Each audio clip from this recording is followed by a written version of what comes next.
আজকের গল্প হাভেলির সেই নর্তকী। ভারতবর্ষের পশ্চিম প্রান্তে একটি রাজ্য রাজস্থান। রাজস্থান মানেই রাজস্থানের মরুভূমি।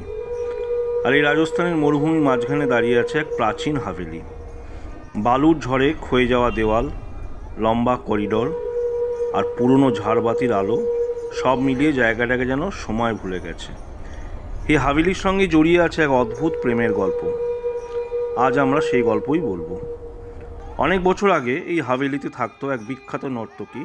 তার নাম রাশিয়া বাই। তার নাচ ছিল এমন মোহময় যে যখন সে ঘুঙুর বেঁধে নাচ শুরু করত তখন মনে হতো মরুভূমির বাতাসও যেন থমকে দাঁড়িয়েছে। রাজস্থানের বহু রাজা, জমিদার, নবাব সবাই চাইতো রাশিয়া বাইকে তাদের রাজমহলে নর্তকী করুক। কিন্তু রাশিয়া বাই কখনোই কারোর প্রস্তাবে রাজি হতো না, কারণ তার হৃদয় আগে থেকেই কারোর কাছে বন্ধক পড়ে গিয়েছিল। সে ভালোবাসত একটি যুবককে। তার নাম সাকিব। সাকিব ছিল সাধারণ এক যুবক, কিন্তু তার চোখে ছিল অসীম সাহস আর ভালোবাসা। প্রতিদিন সন্ধ্যায় সে হাভেলির পিছনের বাগানে এসে দাঁড়াতো। রাশিয়া বাই নাচ শেষ করে তার সঙ্গে দেখা করতে আসতো। চাঁদের আলোয় তারা বসে গল্প করত, স্বপ্ন দেখত, একসঙ্গে পালিয়ে গিয়ে নতুন জীবন শুরু করার পরিকল্পনা করছিল। কিন্তু তাদের এই ভালোবাসার সবার চোখ এড়িয়ে গেল না। একদিন এক শক্তিশালী রাজা রাশিয়ার নাচ দেখে এতটাই মুগ্ধ হলো যে সে ঠিক করলো রাশিয়া শুধু তার রাজমহলের নর্তকী হবে। রাজা প্রস্তাব পাঠালো, কিন্তু রাশিয়া বাই দৃঢ় কণ্ঠে বলে দিল, আমার হৃদয় অন্য কারোর জন্য। এই কথা শুনে রাজার অহংকারে আগুন জ্বলে উঠল। সে গোপনে খোঁজ নিয়ে জানতে পারল সাকিবের কথা। এক অন্ধকার রাতে যখন সাকিব রাশিয়ার সঙ্গে দেখা করতে গেছিল হাভেলির দিকে, রাজা তার সৈন্যদের নিয়ে সাকিবকে ঘিরে ফেলল। মরুভূমি নিস্তব্ধ রাতে তরবারির ঝলকানি দেখা গেল। কিছুক্ষণের মধ্যেই সব শেষ হয়ে গেল। সাকিবের নিথর দেহ বালুর উপর পড়ে রইল। পরদিন খবরটা যখন রাশিয়ার কাছে পৌঁছলো তখন সে ভেঙে পড়ল। হাভেলির বড় হল ঘরে দাঁড়িয়ে সে শেষবারের মতো নাচ শুরু করলো। তার চোখ দিয়ে অশ্রু ঝরছিল, কিন্তু পা থামছিল না।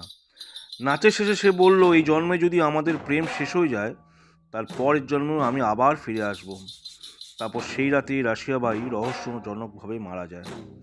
লোকেরা বলে সেই রাতের পর থেকে হাভেলিতে মাঝরাতে ঘুঙুরের শব্দ শোনা যায়। তারপর কেটে গেছে বহু বছর। বহু বছরের পর অনেক সময় বদলে গেছে। একদিন রাজস্থানে এলো এক তরুণী। তার নাম রিয়া। সে দিল্লির এক আর্কিটেকচার কলেজের ছাত্রী। তার প্রজেক্ট ছিল পুরনো ঐতিহাসিক হাভেলি নিয়ে গবেষণা করা। গবেষণার জন্য সে সেই পুরনো হাভেলিটাকেই বেছে নিল। হাভেলিতে ঢুকেই তার মনে হলো এই জায়গাটা যেন সে আগে কোথাও দেখেছে। দেওয়ালগুলো, করিডর, জানলার নকশা সব কিছুই যেন অদ্ভুতভাবে পরিচিত লাগছিল। রিয়া হাভেলির এক ঘরে থাকতে শুরু করলো। প্রথম রাতেই সে অদ্ভুত একটা শব্দ শুনল। মনে হলো যেন কেউ ঘুঙুর পরে নাচছে।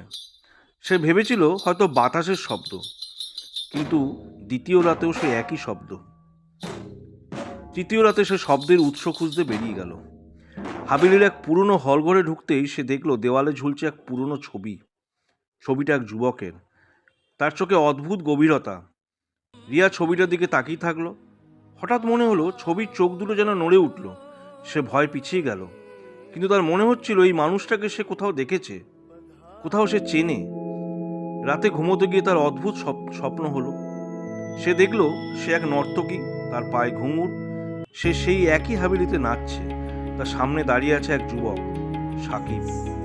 হঠাৎ তার স্মৃতি ফিরে এলো। সে বুঝতে পারল সে শুধু রিয়া নয়, সে সেই রাশিয়া বাই, যে তার প্রেমিককে হারিয়ে প্রতিজ্ঞা করেছিল আবার ফিরে আসবে। পরদিন সে আবার সেই ছবিটার সামনে দাঁড়ালো। ছবির দিকে তাকিয়ে তার চোখ দিয়ে অশ্রু গড়িয়ে পড়ল। হঠাৎ মনে হলো ছবির মুখে এক মৃদু হাসি ফুটে উঠেছে, আর দূরে কোথাও থেকে আবার ভেসে এলো সেই পরিচিত শব্দ। লোকেরা বলে আজও মাঝরাতে সেই হাভেলিতে এক নর্তকীর নাচ দেখা যায়, আর দেয়ালে ঝুলে থাকে সেই ছবির চোখ দুটো। নীরবে তাকিয়েও থাকে তার দিকে, কারণ কিছু প্রেম মৃত্যুতেও শেষ হয় না। আজকের গল্প এই অবধি।